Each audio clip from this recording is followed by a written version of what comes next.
मैं सैयद अख्तर श्री अरविंदो सोसाइटी की ओर से आपका बहुत बहुत स्वागत व अभिनंदन करता हूं। हम आज शिक्षा में शून्य निवेश नवाचार कार्यक्रम ZIIEI द्वारा संकलित एक रोचक व अभिनव नवाचार के बारे में आपको बताएंगे।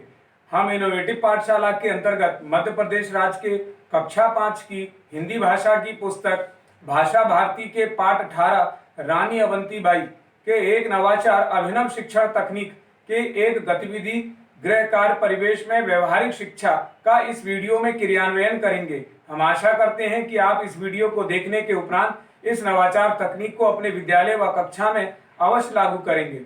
इस पाठ को ZII के कई नवाचार गतिविधियों से पढ़ाया जा सकता है, परंतु आज हम इसे गृह कार्य से समझेंगे। तो चलिए सबसे पहले पाठ का सारांश समझते हैं।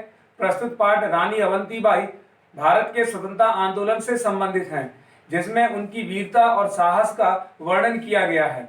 इस नवाचार की नवीनता के बारे में यदि समझा जाए तो इस नवाचार की नवीनता यह है कि इसमें पाठ की संकल्पना से जुड़े वातावरण का अनुभव करके छात्रों से गृह कार्य कराया जाता है, जिसमें पढ़ाई गई अवधारणा को मौजूदा माहौल से जोड़ते हुए उसमें बेहतर समझ विकसित की जाती है। साथ ही गृह कार्य की उपयोगिता को समझाया जाता है।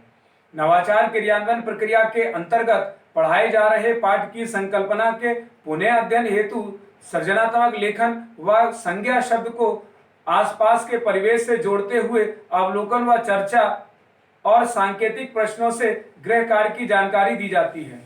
क्रियान्वयन अवधि के रूप में यदि देखा जाए तो इस नवाचार को क्रियान्वित करने में 20 मिनट की अवधि लगती है। पूर्व प्रबंधन के अंतर्गत शिक्षक नवाचार क्रियान्वयन के लिए कुछ स्टेशनरी और रानी अवंतीबाई पाठ की तालिका को तैयार करते हैं। पुनः अध्ययन के अंतर्गत सृजनात्मक लेखन व संज्ञा शब्द की जानकारी को दोहराया जाता है। साथ ही शिक्षक यह ध्यान रखते हैं कि पाठ को पहले से पढ़ाया गया है या नहीं, अथवा उसकी व्याख्या और निर्माण भी किया गया है या नहीं, ये देखा जाता है। साथ ही छात्रों के लिए कुछ निर्देशों का पालन करना आवश्यक होता है, जैसे छात्र घर पर अभिभावकों के सहयोग से स्वतंत्रता संग्राम में किन किन महिलाओं का योगदान रहा है के बारे में 2-2 पंक्तियां लिख करके लाएंगे। छात्र अभिभावकों की मदद से तालिका को भरकर स्कूल लाते हैं। शिक्षक प्रत्येक छात्र को तालिका की एक प्रति देते हैं, जिसे अभिभावकों के सहयोग से भरा जाता है, जिसमें विद्यार्थी का नाम, स्वतंत्रता संग्राम से जुड़ी महिलाओं की जानकारियों की पंक्तियां लिखी होती हैं।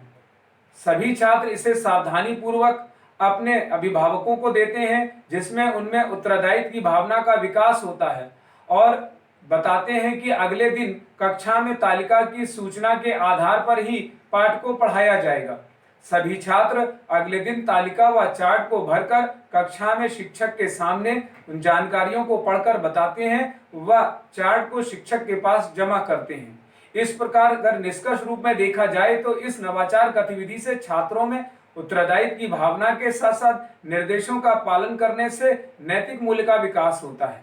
अभिभावकों के सहयोग से छात्रों में गृह कार्य परिवेश में व्यवहारिक शिक्षा से आसपास की समझ विकसित होती है। अभिनव शिक्षण तकनीक के अंतर्गत गृह कार्य करते हुए तकनीक को समझते हैं। भ्रमण, अवलोकन और अनुभव के आधार पर सृजनात्मक लेखन की जानकारी और संज्ञा शब्दों की जानकारी प्राप्त करते हैं। गृह कार्य से प्रतियोगात्मक और अनुभवात्मक भाव पैदा होता है। साथ ही अपरिचित शब्दों के अर्थ शब्दकोश में खोजते हैं। सुनी गई व पढ़ी गई रचनाओं, घटनाओं, पात्रों और चित्रों आदि के माध्यम से बातचीत करते हैं। इस नवाचार से मूल जीवन कौशल और आत्म जागरूकता की गहन सोच का विकास होता है। पाठ रानी अवंतीबाई को निर्धारित माह में ही पढ़ाया जाता है। यह नवाचार NCF 2005 के उद्देश्यों की पूर्ति करता है, साथ ही PRT अनुपात का भी ध्यान रखता है। साथ ही साथ यह विशेष आवश्यकता वाले बालकों के लिए भी उपयोगी है। वास्तव में देखा जाए तो यह नवाचार गतिविधि एक अभिनव गतिविधि है। यह नवाचार आपको कैसा लगा? हम ऐसे कई दिलचस्प नवाचार आपके लिए लाते रहेंगे। आपसे अनुरोध है कि आप हमारा YouTube चैनल सब्सक्राइब जरूर करें। अगर यह वीडियो आप Facebook पर देख रहे हैं तो हमारा Facebook पेज लाइक करना ना भूलें। नीचे दिए गए लिंक पर जाकर इनोवेटिव पाठशाला ऐप को भी डाउनलोड कर सकते हैं। इस वीडियो को देखने और लाइक करने के लिए बहुत बहुत धन्यवाद।